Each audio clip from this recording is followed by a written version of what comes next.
నమస్తే సునీల్ గారు. నమస్కారం అండి. మామూలుగా లోన్స్ అన్నమాట. అవును. రకరకాల లోన్స్ చూస్తాం. అవును. ఇప్పుడు మొబైల్ లోన్స్ అని చెప్పేసి, హ్మ్. ఇంకా బ్యాంక్ లోన్స్ హ్మ్. ఇలా లోన్స్ తీసుకుంటూ ఉంటారు. హ్మ్. మామూలుగా ఇవి క్రెడిట్ కార్డ్ లోన్స్ కూడా ఉంటాయి. అవును. క్రెడిట్ కార్డ్స్ లోన్స్ కట్టలేక, ఈ హ్మ్. బ్యాంక్ లోన్స్ కట్టలేక, హ్మ్. మొబైల్ యాప్స్ లోన్స్ కట్టలేక చాలా మంది సూసైడ్స్ కూడా చేసుకుంటారు. అవునండి. ఈ మధ్య రీసెంట్‌గా. అసలు వీళ్ళకి ఆ లోన్ ఎలా ఇస్తున్నారు? జనరల్‌గా లోన్స్ ఇంతకుముందు ఎట్లా ఉండేదంటే బ్యాంకర్స్ ఇచ్చేది. లేదంటే నాన్ బ్యాంకింగ్ ఫైనాన్షియల్ కార్పొరేషన్స్ ఇచ్చేవాళ్ళు. ఇప్పుడేంటంటే మొబైల్ యాప్‌లో గూడా వితిన్ 1 అవర్‌లో మీది ప్రాసెస్ అయితుందని ఎంతో కొంత అమౌంట్ వితిన్ 1 అనేది అవర్‌లో 1 అవర్‌లోనే యాప్స్ ఏమున్నదండి. మనం అప్లికేషన్ చేసుకోగానే వాళ్ళు సిబిల్ రిపోర్ట్ చూస్తున్నారు, ఇస్తున్నారు. కానీ ఇంతకుముందు బ్యాంకర్స్ ఎట్లా ఆలోచించేదంటే మీ ఫైనాన్షియల్ స్టేటస్ ఏంది? ఫైనాన్షియల్ స్టేటస్ ఏంటి? ఇతను పే బ్యాక్ చేయగలుగుతాడా? ఇవన్నీ వెరిఫై చేసుకునేవాళ్ళన్నట్టు.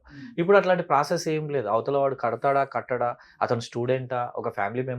ఏ స్టేజ్‌లో ఉన్నాడు? అతని కెపాసిటీ ఎంత? కేపబిలిటీ ఎంత? ఇవన్నీ చూడట్లేదు. డైరెక్ట్‌గా లోన్ శాంక్షన్ చేయడం. వైల్ లోన్ శాంక్షన్ చేసేటప్పుడు వీళ్ళేం చేస్తున్నారంటే, ఈ మొబైల్ యాప్ ఎస్పెషల్లీ కంపల్సరీ మీ యొక్క కాంటాక్ట్స్ గాని, మీ యొక్క డీటెయిల్స్ గాని తీసుకుంటున్నారు. అయితే ఈ డీటెయిల్స్ తీసుకోవడం అనేది ఫర్దర్‌గా ఏం యూజ్ అయితుంది అనేది మెయిన్ సమస్య అయిపోయింది ఇప్పుడు. మెయిన్‌గా లోన్స్ ఇచ్చేటప్పుడు మాత్రం అవతల యొక్క ఫైనాన్షియల్ కేపబిలిటీని చూసే లోన్స్ ఇవ్వాలనేది రూల్ ఉంటది జనరల్‌గా. ఇప్పుడు వీళ్ళేంటంటే ఎవరికి పడితే వాళ్ళకి లోన్స్ ఇవ్వడం వల్ల మనిషి అనేటోడు ఆశాజీవి. ఆశాజీవి ఏం చేస్తున్నాడు? వీలైనంత వరకు ఫైనాన్షియల్‌గా అప్పు చేస్తూ ఈ విధంగా ఇబ్బంది పడడం జరుగుతుంది. అంటే ఈ మొబైల్ యాప్స్ లోన్స్ తీసుకున్న వాళ్ళు కూడా హ్మ్. చాలా మంది కట్టలేక హ్మ్. పేరెంట్స్ నుంచి కాల్స్ వస్తుంటాయి. అవునండి. ఎలాంటి కాల్స్ అంటే వాళ్ళు ఇంకా మాట్లాడలేనంత హ్మ్. అసభ్యకర భావజాలం అవునండి. యూజ్ అవును. చేస్తా ఉంటారు. అవును. సో వాళ్ళ మీద మనం ఎలాంటి చర్యలు తీసుకోవచ్చు? జనరల్‌గా అయితే ఆర్‌బీఐ గైడ్‌లైన్స్ క్లియర్‌గా చెప్తుందండి. ఎప్పుడైతే లోన్స్ శాంక్షన్ చేసినప్పుడు ఆర్‌బీఐ గైడ్‌లైన్స్ వరకు ఒక పర్టిక్యులర్ టైమ్ ఉంటదండి. మార్నింగ్ నుంచి ఈవినింగ్ వరకు మీరు విజిట్ చేయొచ్చు, అడగొచ్చు అనేదే ఉంటది. కానీ జనరల్‌గా ఇప్పుడు చేసే ఏజెంట్స్ గాని, మిగతా వాళ్ళు గాని ఎలా చేస్తున్నారంటే హరాస్ చేయడం, నేను ఇక్కడే కూర్చుంటా అనడం, కట్టకపోతే మేము ఈడనే ఉంటా అనడం. ఎందుకంటే ఒక ఇంట్లో ఫ్యామిలీ ఉంటారు, లేడీస్ ఉంటారు, పిల్లలు ఉంటారు, ముసలి వాళ్ళు ఉంటారు. వాళ్ళ మీద దౌర్జన్యం చేయడం, హస్బెండ్ ఏమో బయటికెళ్ళడం. ఇలాంటి సందర్భాల్లో వాళ్ళు అతిగా చేస్తున్నారు. దీనికి మీకు లీగల్ రెమెడీస్ ఉన్నాయండి. జనరల్‌గా ఎప్పుడైనా గాని మీరేదైనా కట్టలేని పరిస్థితి ఉంటే మీరు నియర్ బై ఉన్న అడ్వకేట్‌ని అప్రోచ్ అయితే ఆయన లీగల్ అడ్వైస్ ఇస్తాడు. ఏంటంటే ఇంజంక్షన్ పిటిషన్ అనేది మనం ఏసుకోవచ్చు. ఓకే. ఇంజంక్షన్ పిటిషన్స్ ఏం చెప్తున్నాయంటే ఎవరైనా గాని థర్డ్ పార్టీ అంటే బ్యాంకర్ యొక్క ఏజెంట్స్ గాని, వాళ్ళకి సంబంధించిన వాళ్ళు గాని ఇంటికి వచ్చి హరాస్ చేసుకోకుండా ఇదొక లీగల్ రెమెడీ. లీగల్ రెమెడీ అంటే ఏంటంటే ఒక మనిషి ఆర్థికంగా చితికిపోతే జీవితం చితికిపోయినట్టు కాదు. అప్పుడు ఏం చేయొచ్చు అతను?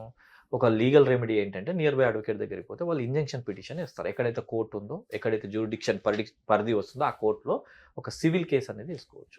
ఇంజంక్షన్ పిటిషన్ వల్ల మనకు ఎటువంటి బెనిఫిట్స్ ఉన్నాయి అంటే, ఎవరైతే థర్డ్ పార్టీస్ ఉన్నారో వాళ్ళెవరు రాకుండా, వచ్చినా గాని హరాస్ చేయకుండా అనేది సేఫ్ సైడ్‌గా మనకు ఆర్డర్స్ తెచ్చుకోవచ్చు. అంటే ఈ లోన్ తీసుకున్న వాళ్ళు రీసెంట్‌గా నేను మా ఫ్రెండ్ దగ్గర కూడా విన్నాను. అవునండి. అంటే ఫోన్ చేసి హ్మ్. మీ న్యూడ్ ఫోటోస్ బయటకి తీస్తారు. అవునండి. మీవి పర్సనల్ ఇన్ఫర్మేషన్ నేను బయటకి తీస్తాను. మీ ఫ్యామిలీ మెంబర్స్‌కి కాల్ చేస్తాను అని అవును. చెప్పేసి ఇలా బెదిరిస్తూ ఉంటారు. అవునండి. సో వాళ్ళ మీద మనం ఎలాంటి యాక్షన్ తీసుకోవచ్చు? అంటే జనరల్‌గా ఏంటంటే, బ్యాంకర్స్ మీద, ఎన్‌బీఎఫ్‌సీస్ మీద ఇంజంక్షన్ పిటిషన్ ఏసుకోవడం 100% కరెక్ట్ అండి. ఇప్పుడు ఈ యాప్ వాళ్ళు ఏంటి అంటే, వాళ్ళకొక పర్టిక్యులర్ అడ్రెస్ అంటూ ఉండదు. Office main located in Mumbai or other స్టేట్స్‌లో కార్పొరేట్ అడ్రెస్సే ఉంటది. కానీ ఈ కాల్ సెంటర్స్ అనేది థర్డ్ పార్టీస్ చేస్తారు. రీసెంట్‌గా ఈ యాప్ వాళ్ళు ఏంటంటే, ఈ మార్ఫింగ్ చేస్తూ ఇండివిడ్యువల్ మీ కాంటాక్ట్స్ అదే తీసుకుంటారు. కాంటాక్ట్స్‌కి పంపియడం గాని, మీ ఫోటోలు మార్ప్ చేయడం గాని, తర్వాత న్యూడ్ చేయడం గాని చేస్తున్నారు. దీనికి ప్రభుత్వాలే గట్టి నిర్ణయాలు తీసుకోవాల్సి ఉంటదండి. యాస్ ఎ అడ్వకేట్‌గా మనం ఏం చెప్తాము అంటే ఇంజంక్షన్ పిటిషన్ ద్వారా వాళ్ళకి నోటీసులు పంపియొచ్చు. నోటీస్ పంపించి చట్టరీత్యా కొట్లాడొచ్చు. నేనేం సజెస్ట్ చేస్తా అంటే ఈ యాప్స్ దగ్గర తీసుకునేటప్పుడు ఒకటికి 2 సార్లు ఆలోచించుకోవాలండి. ఎందుకంటే బ్యాంకర్స్ మాత్రము ఎన్‌బీఎఫ్‌సీస్ మాత్రం వాళ్ళు లీగల్‌గా ప్రొసీడ్ అయితారు గానీ, ఈ యాప్స్ మాత్రం ఇప్పుడు ప్రెజెంట్ ట్రెండ్‌లో లీగల్‌గా అయితే వాళ్ళు ప్రొసీడ్ గారు. ఇల్లీగల్‌గా ఫోటోలు మార్పు చేయడం, లేడీస్‌ని ఇబ్బంది పెట్టడం, న్యూడ్ ఫోటోలు పంపియడం, తర్వాత మీ కాంటాక్ట్స్‌కి పంపించి ఫోను జేయడం. రీసెంట్‌గా ఒక ఏజెంట్ ఒక లేడీ మాట్లాడుతుంది. ఏంటంటే మీరు వినలేరు. ఏమనంటే చచ్చిపోండి ఎందుకు డబ్బులు తీసుకున్నారు మీరు? కట్టలేనప్పుడు చచ్చిపోండి డైరెక్ట్. ఆ రికార్డ్ ఉంది నా దగ్గర. మొన్న రీసెంట్‌గా ఒక న్యూస్ కూడా అవును. వచ్చిందంటే ఏంటంటే 3 క్రెడిట్ కార్డ్ లోన్స్ అవును. తీసుకొని హ్మ్. దాన్ని చెల్లించలేక చనిపోయాడని అవును. చెప్పేసి అవును. వాళ్ళ కొడుకు చనిపోతే తల్లిదండ్రులు ఆవేదన వ్యక్తమైన రోజులు కూడా అవును. మనం చూసాం అంటే రీసెంట్‌గా. నేనేం జెప్తా అంటే ఎవ్వరికైనా గాని మీరేదన్నా ఫైనాన్షియల్‌గా చితికిపోతే మీరు దగ్గరలో ఉన్న అడ్వకేట్ దగ్గరికెళ్ళండి. చాలా మంది అడ్వకేట్‌లు ఇట్లాంటి కేసులలో చాలా మంది ఇఫ్ చేసేవాళ్ళున్నారు. ఇన్ కేస్ లోన్స్ తీసుకుంటారు కదా! అవునండి. లోన్స్ తీసుకొని హ్మ్. ఎక్కువ లోన్ అంటే ఒక అవును. 50,00,000 లోన్ తీసుకున్నాడు. అవును. ఈయన ప్రాపర్టీ అంతా అయినా కూడా ఒక హ్మ్. 2,00,000 ఉంటది. అవునండి. నా ప్రాపర్టీ అమ్మేసి నేను లోన్స్ కట్టేస్తానని చెప్తాడు. అవును. సో ఇవి ఎలా చేయొచ్చు అంటారు దీన్ని? అంటే ఎలా చెప్పాలి అంటే ఇప్పుడు 2 అంశాలుంటాయి. కొలెటరల్ ఇచ్చిన లోన్స్ ఉంటాయి. కొలెటరల్ లేకుండా ఉంటాయి. కొలెటరల్ ఇచ్చిన వాటిలో అయితే వీళ్ళకి టైమ్ ఇప్పియొచ్చు మనం. ఎందుకు అంటే బ్యాంకర్ యాక్షన్ పెడితే ఎలా అంటే ఎక్కువ రేట్‌కి పోదు. తక్కువ రేట్‌కి వెళ్ళిపోతుంటది. అదే మనం అమ్ముకున్నాం అనుకోండి, కొంచెం ఎక్కువ రేట్ వచ్చే అమ్ముకుంటే డబ్బులొస్తే మనం ఏదైతే అప్పు ఉందో తీర్చుకోగలుగుతాం. సో మనం టైం ఇప్పించగలుగుతాం. ఎక్కడైతే కొలెటరల్ లేదో, కొలెటరల్ లేని వాటికి ఏమైతదంటే వాళ్ళు ఏదో అమ్ముకోవడానికి ఏముండదు కాబట్టి, హరాస్మెంట్ ఎక్కువైతుంటది కాబట్టి, కొంత టైం అంటే బ్రీతింగ్ పీరియడ్ అంటారు దీన్ని. ఏది ఒక బిజినెస్ పర్సన్ ఉన్నాడు, లాస్ అయ్యాడు, కట్టలేడు. అతనికి బ్రీతింగ్ పీరియడ్ ఇచ్చామనుకోండి, బిజినెస్ నడుస్తది. బిజినెస్ నడిచినప్పుడు ఆయన ఏం చేస్తాడంటే, ఒక 6 నెలల్లో మళ్ళీ తిరిగి రూ. 100 ఉన్నప్పుడు 90 కట్టడమో, రూ.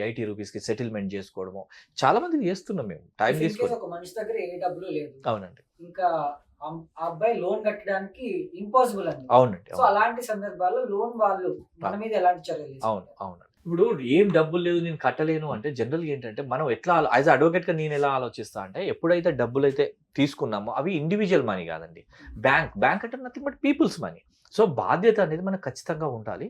ఎంతో కొంత కట్టడానికైతే మనం ప్రయత్నించాలనేది నేను చెప్తా. కాకపోతే మేము ఒక అడ్వకేట్‌గా టైం ఇప్పియడానికి 100% మేము ట్రై చేస్తాం. ఒక 6 మంత్స్ నుంచి 1 ఇయర్ అబోవ్ కూడా ఇప్పియొచ్చు.